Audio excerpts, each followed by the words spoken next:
Anything to say for yourself today? No, ma'am. Any reason why you might have done this young man? No, ma'am. No reason. No, ma'am. You have nothing to say for yourself. No, ma'am. You want to tell the community anything? No, ma'am. Did you confess to police? Yes, ma'am. Are you proud of what you've done? No, ma'am. Do you have remorse for what you've done? No, ma'am.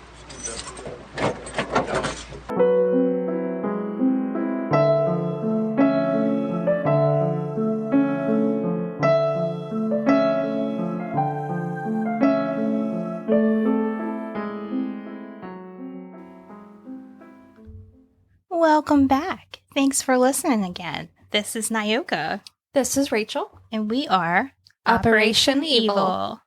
So, do we have any business today, Rachel, that you want to cover before we jump right into our story? I'm at no words. Nope.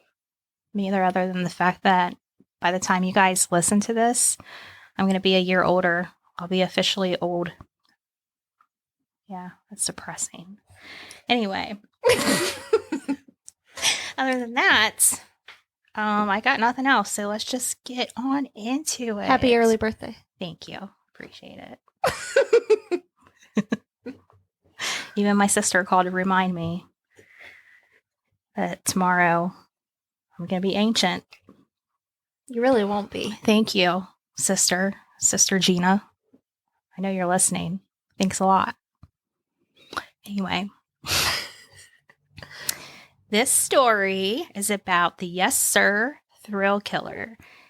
His name is Jared Murray, and he was born on July 20th, 1994, and he grew up in a small community of Asher, and that is in Oklahoma. Very small community. I think it was like population like 400 and something. Ooh, that is small. Very small. That's like graduating class small for some people. Yeah. Yeah. I want to say that number was maybe around 2012. So maybe they've grown since then. Maybe. I want to take you back to his childhood. I found something interesting. When he was 5, actually on his 5th birthday,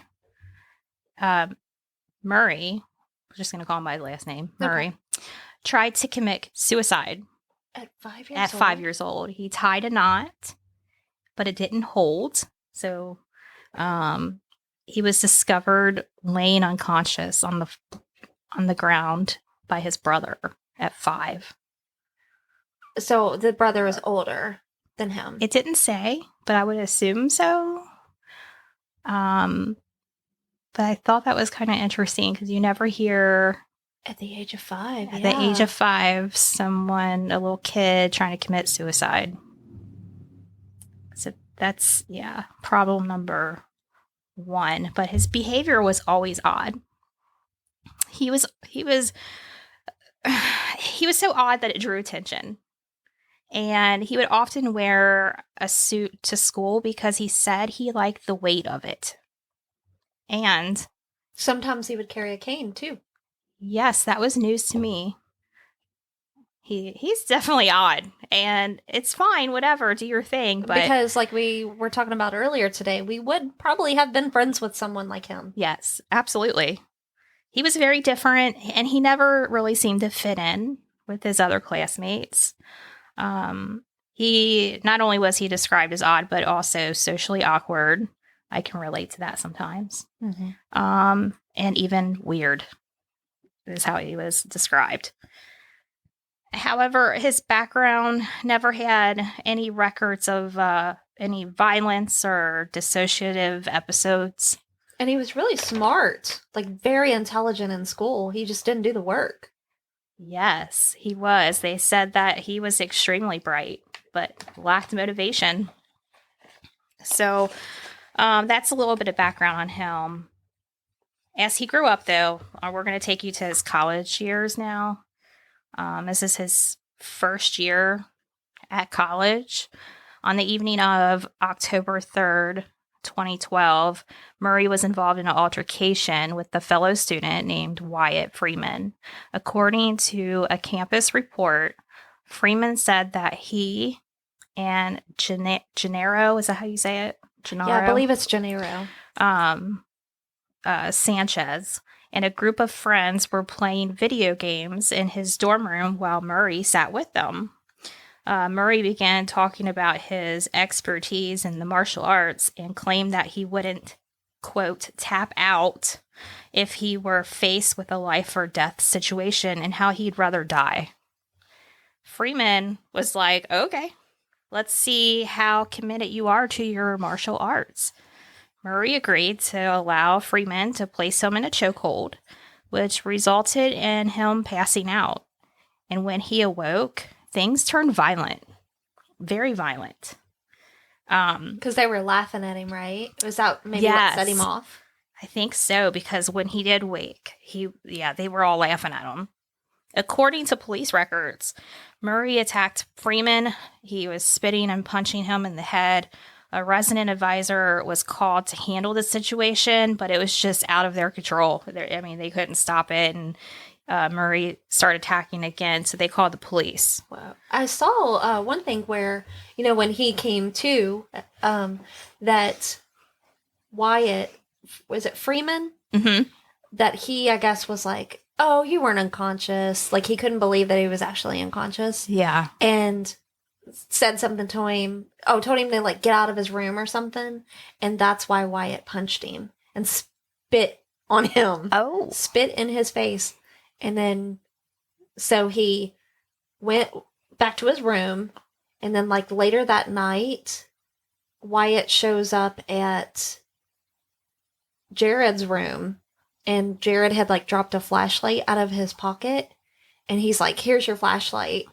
And kind of, I guess, like, took a step back to make Jared come out of his room. And was like, enticing him more, saying, like, I'm going to beat you and stuff like that. And Jared said, go ahead and beat me, because I'm going to let you, because when they come, I'll be the one that's, like, injured. So you'll be the one in trouble. Oh, see, I did not know that. Yeah. Wow. Yes. Wow. Yeah, from what I read, the people that were there with them when the whole chokehold thing went down, they filed supporting statements. They filed statements supporting Freeman's side of the dispute, by who was there. All the guys who witnessed it. They were just having... Yeah, I'm saying all this backwards. Everything supported Freeman. There, that's a better way to say it.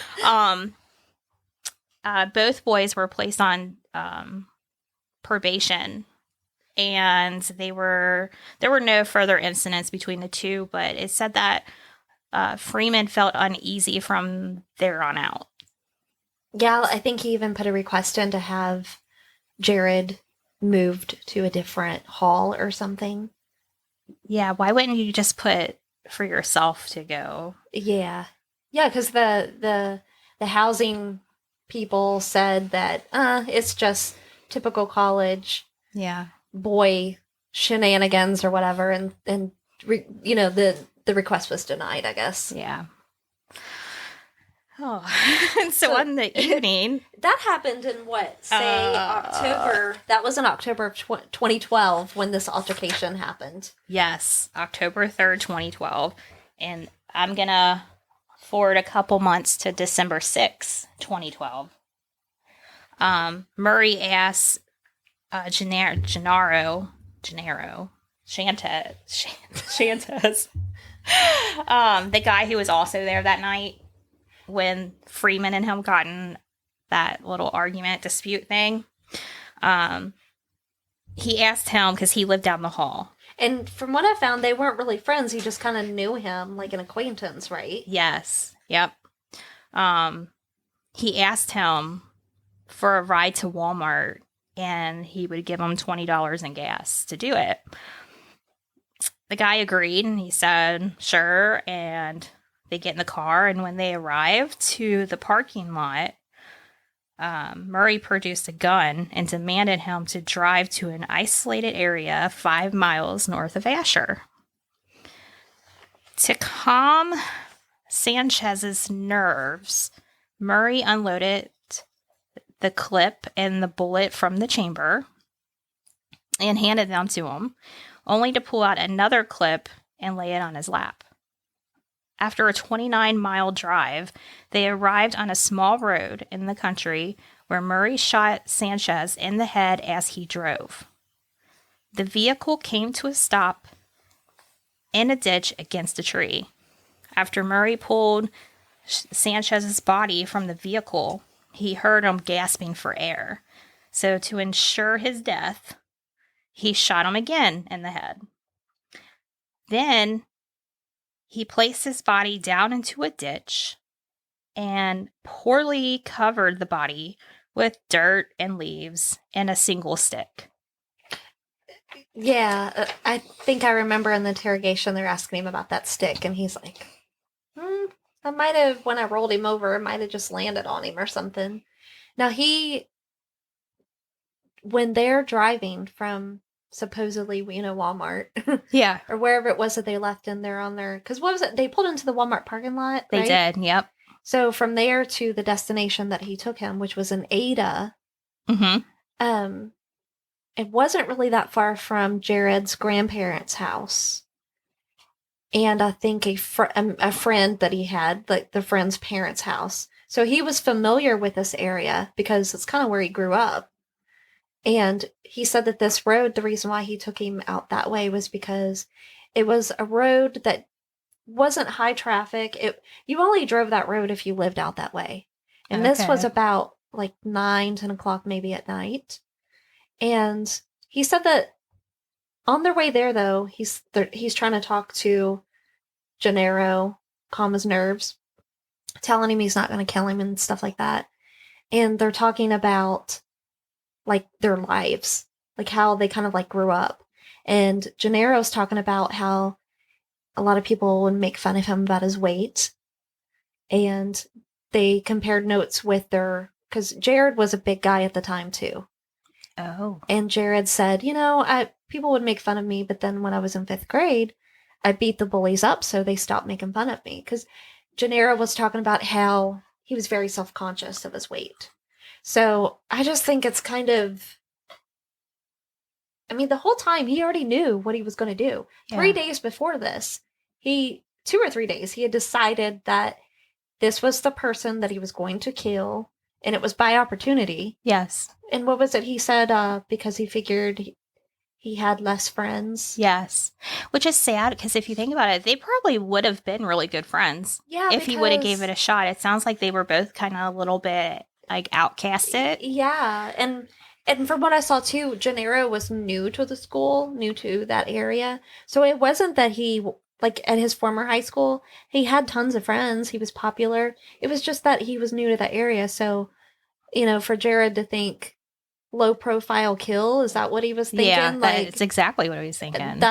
He was so wrong. He was. Yeah, he, that's just awful. And then, I don't know if you read this too, but after he killed him, he planned to go to Canada. Did you read that? Yes. But instead... Walk. Yeah. He's going to walk to Canada. But instead, he ended up in custody just like hours later, right? Yeah, he, so after he left from the truck area, because he did say that he was trying to get the truck unstuck. I guess so he could use the truck to go to the next destination or maybe to ditch it more. I'm not for sure. Yeah. But he ended up going to his grandparents' house, and he had to like walk through some woods and things like that. Went to the grandparents' house. He said he had a Coca-Cola. Called his friend. I think the friend's name was Shane. He said, which I think was a college roommate, said that he completed Objective A,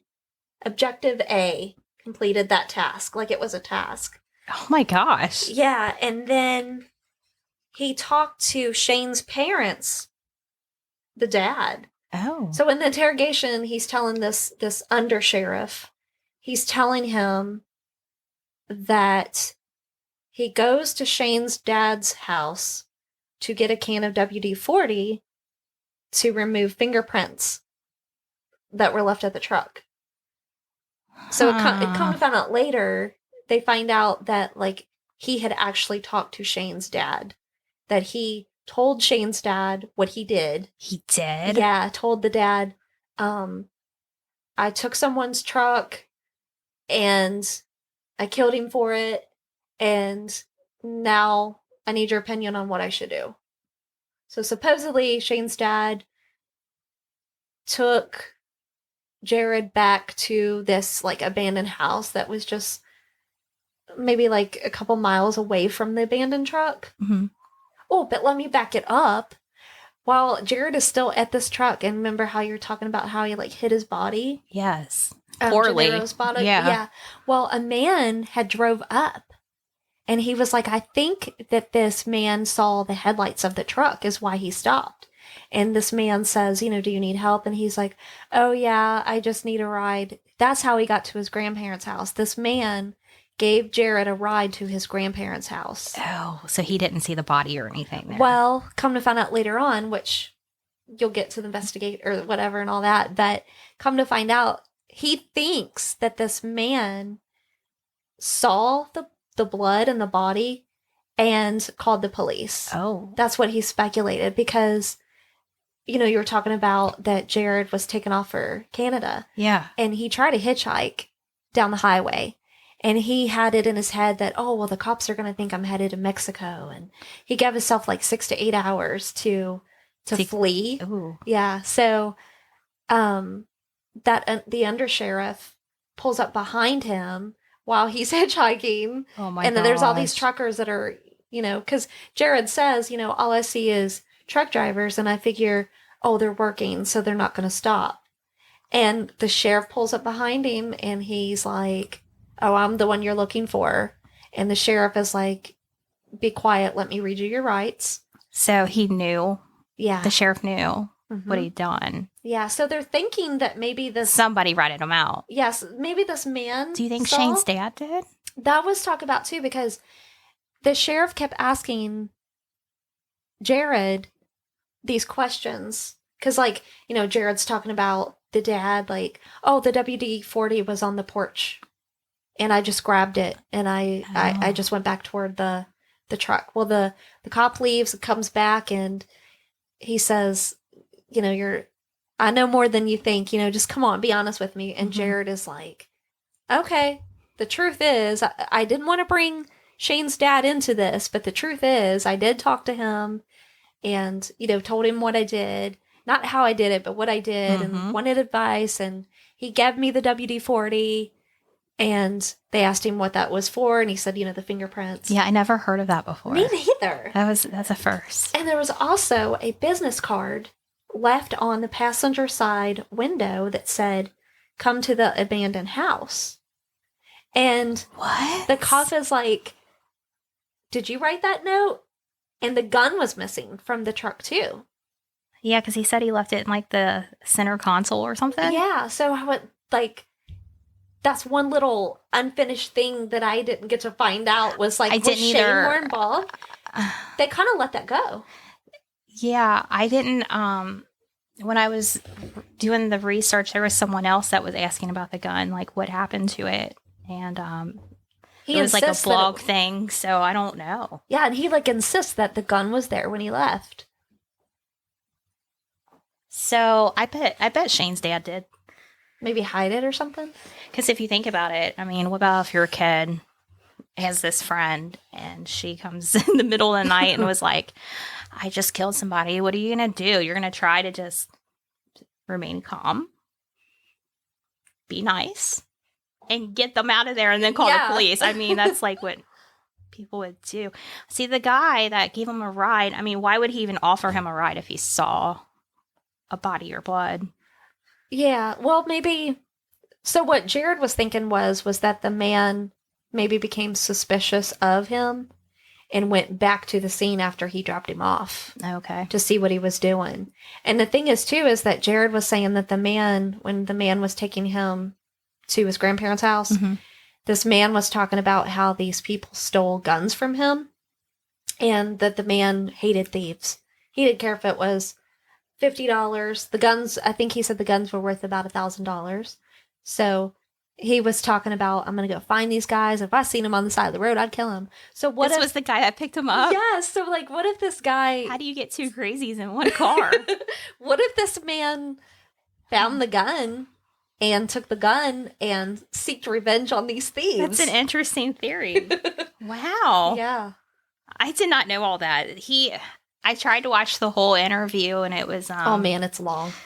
It's very long, and I say this because... Okay, so they called him the Yes Sir killer because during this whole interrogation, he would answer yes sir, yes sir. He was very well mannered, so the whole time he's saying that, to the point of annoyance, I think anyway. Yeah. So it got hard to listen to after so long. Yes sir, yes sir, yes sir. He gave no reason for the murder other than it just popped into his head, and he admitted that he been planning to murder someone for about 3 weeks. And he wanted just to know what it felt like to kill someone. I couldn't believe that when he said it. Just popped in my head. Yeah, he said, and I think he also said he thought about killing himself, but, he changed his mind. I'm not really sure, but he didn't know, as you touched on before, he didn't know that Sanchez was going to be the victim until a few days before actually, the murder took place. And then you also touched why, and he said, quote, he didn't have many friends and wouldn't be missed so quick, end quote. And then he confessed to shooting him in the head, and he showed no emotions, no remorse. And when he was asked, well, what should your sentence be for doing this, he said, death sentence, sir, and added eye for an eye. Wow. Yeah. Yeah. So in the aftermath of the murder, Murray was evaluated by multiple mental health professionals, and all but one agreed that he displayed serious psychotic behavior and that if he was released, he would pose a threat to the public safety. For sure. Oh, yeah. For sure. So the case actually never went to trial. And Jared was found not guilty by reason of insanity. Murray had delusions and antisocial personality disorder. And for those who don't know what that is, antisocial personality disorder is characterized by the lack of empathy and remorse and a lack of regard for moral or legal standards. So... Since that, he had been held in a mental facility, and he has filed motions asking for the court to consider his release from the facility he is in into a less restrictive care. And also 34 days after he was put into that facility, a psychologist wrote that he was no longer a danger to society and can be released. Yeah, I was very shocked about that. I'm like, this dude might want to... Maybe he was planning. Saying what he wanted to hear. I mean, maybe. But luckily, the judge denied his motions. Mm-hmm. Thank goodness. But every November of every year, he will be up for review. And Sanchez's mother, is it Gianna? Let's see. Jenna, I'm not sure. Yeah, because it kind of reads like Gina. And Jenna. We'll just call her Miss West because her last name's West. Yeah. She plans on being there every single November to do what she can to prevent him from being released. I hate that she has to go through that every year. Every single November. She also led the fight to change the law, allowing someone to avoid prison time if they're found guilty by reason of insanity. She said, quote, "At the time of my son's murder, you were either sane or you were not. You were insane. And the guidelines in between it were very cut and dry," end quote. In May of 2016, Governor Mary Fallin signed a bill into law creating the criminal defense of guilty but with mental defect. under the law that took effect November 1st, 2016, a plea of guilty with mental defect would result in the same sentence that could be imposed on anyone else convicted of the same crime. So Mrs. West helped get that passed, and she said, quote, "It's going to make it harder for them to say they were insane or use the insanity plea. This just helps victims and their families," end quote. Very, very inspiring. Yes, she really fought hard for that. The following year in 2017, now Murray is 23 years old, and he's up for review. Mm-hmm. But it was decided that he's going to still remain in the facility. The county district attorney, Richard Smotherman, said that he would fight any chance Murray had of ever being released. He quoted, "Jared Murray is a frightening individual. If released, he will kill again. Of this, I have no doubt," end quote. Judge Kavanagh's recent ruling noted that Murray makes progress while on medications, but he regresses once he goes off of those medications and becomes worse, with the judge noting that Murray seems to make his own determination on whether or not he needs those medications to begin with.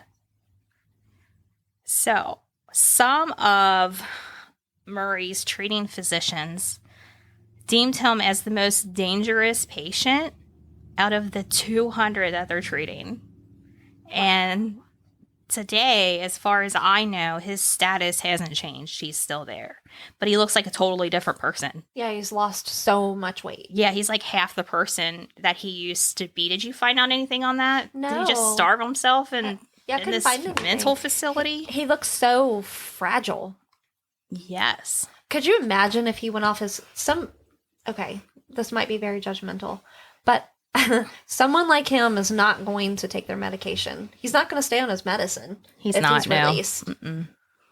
No. And the mistake a lot of people seem to make too is like when they feel better, yes, and things are going good, they're like, I don't need it.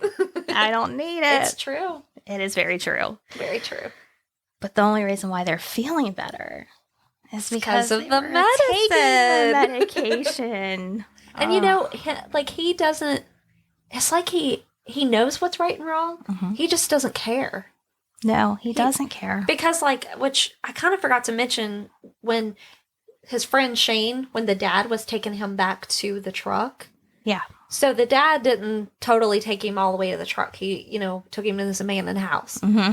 Well, when Jared was walking back toward the truck, he heard somebody, like a man coughing, which he thinks is that same man that gave him the ride to his grandparents' house. Oh. Yeah. So he knew not to go back to the truck because he heard someone then. He didn't want to get caught. Yeah. And then when the undersheriff asked him if he had remorse, he said no. He said, "No, I am sad that I got caught as quickly as I did."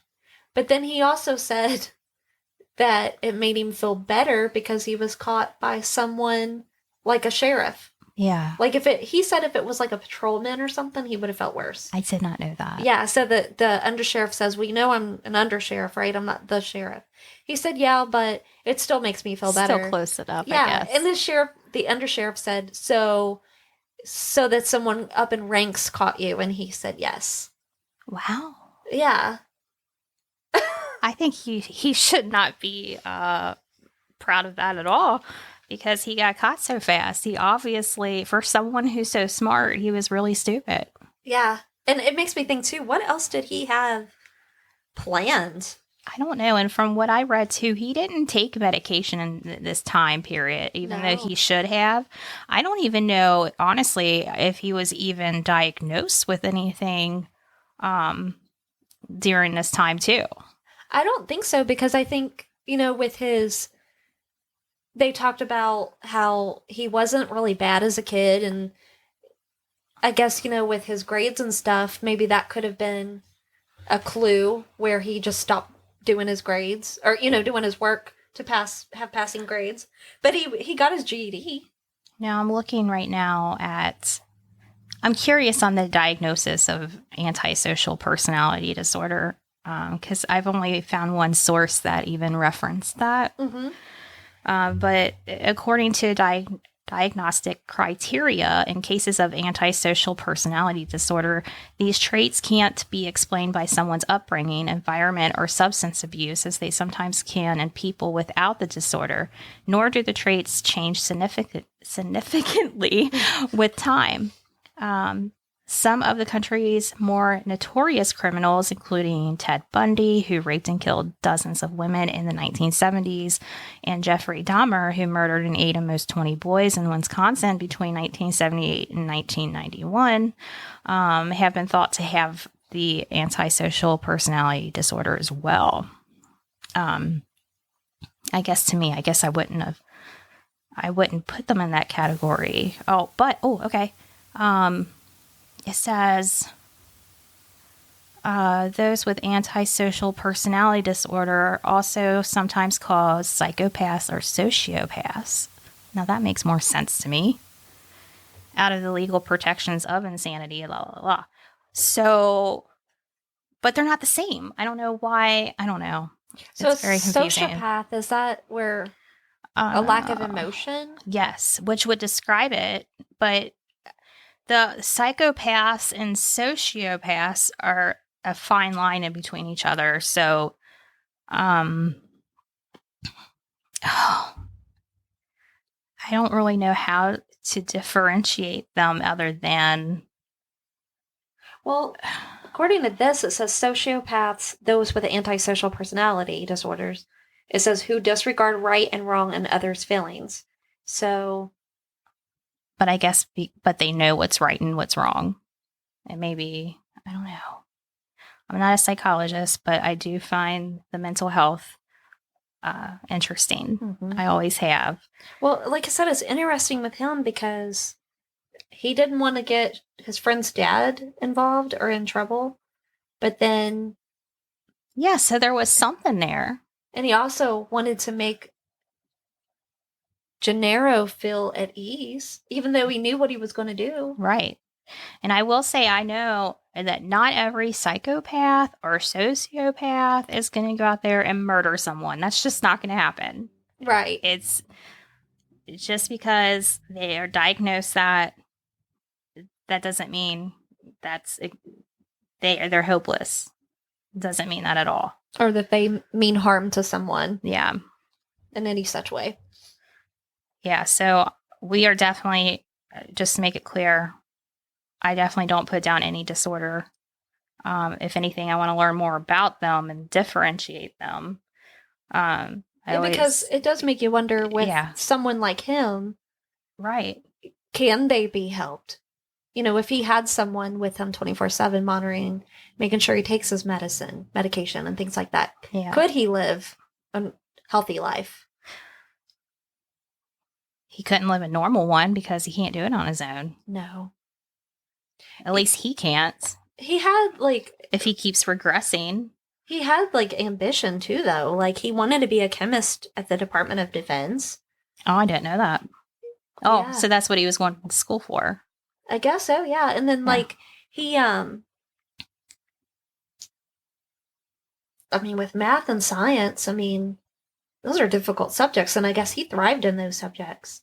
Well, did you see the thing with Wyatt when he was in an interview? His friend, the boy that he got into an altercation with, Wyatt Freeman, he said, I was afraid he was going to blow me up one day. Oh, Freeman said that about Jared, yeah. Ah. The possibility of making bombs, I guess he questioned that. So he did give off that vibe. Obviously something was wrong since at 5 he was trying to kill himself. Yeah, I don't know. I feel like that he was born with that way. Yeah. Yeah, I don't know, but I'm glad they changed things from passing the law of insanity pleas and all that stuff. I agree. His Gennaro's mom, there was another quote that she said it turns out that he saved a lot of lives the night he gave his. His life meant something, but so does his death. That's so true. Yeah. And, Gennaro, they said that he was very popular in high school. I'm sorry if I already said this. I don't remember if we covered it or not. But he was very popular in high school. Just a great kid. Yeah. He was just in a new college, Yeah. meeting new people. That's very sad.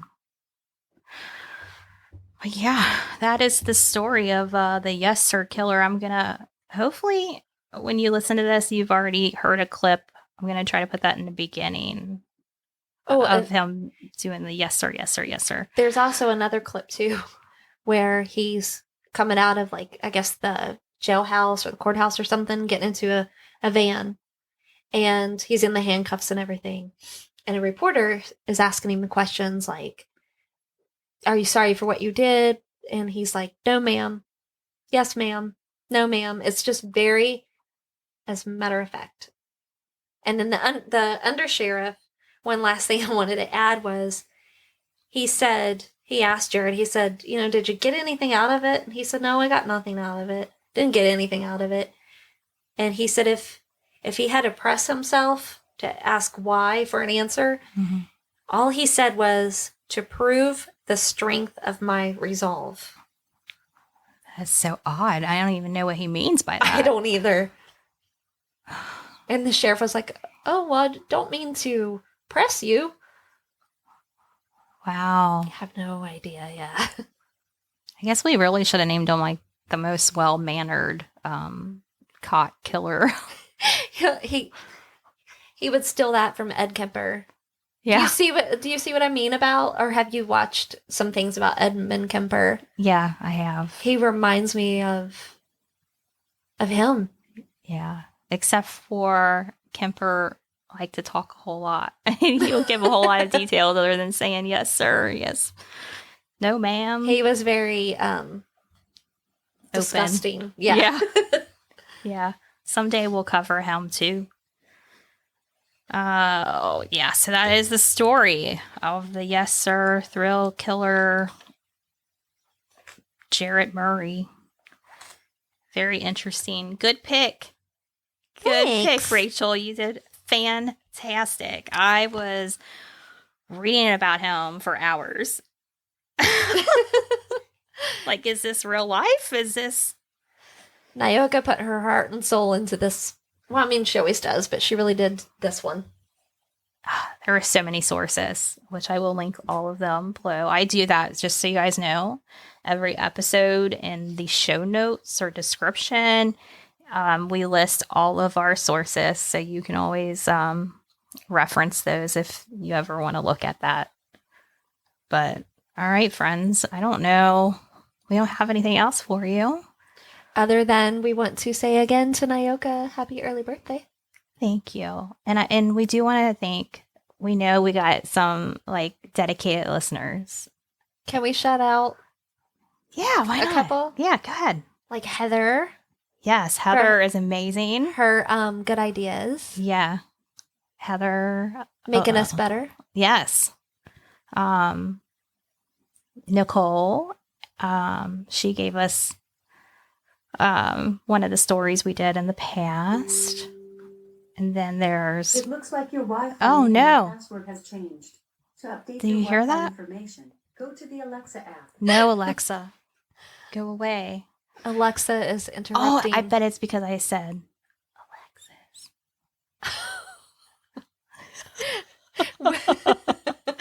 We're not talking to you, girl. We're not talking to you. Oh, okay. So then there was there's Gina, and then there's Sissy, and anybody else that you can think of? Let's just go ahead and shout out Mr. Josh. Mr. Josh. You know who you are. You know. Mr. Josh. Mr. Josh. We thank you guys so much, and we'll be back with another episode. Oh, let me throw one more out there. Yeah, please do. One of our biggest fans, too. Who? The bestest boss. One of the bestest bosses. Yes, Sherry. And then we'll just throw out Jen there too. Yeah. She's the other bestest boss. We appreciate all you guys way more than you know. To listen to us week after week. I don't know. That's pretty special. Mm-hmm. It's nice to, when they ask, what Feel are you loved. doing next week? Or Yeah. So if you guys like us, tell a friend. If you, I don't know where I was going with that. That's all I got. I'm old now and my brain's foggy. critiques. We'll take them. No, we won't. You can keep those. I'm just kidding.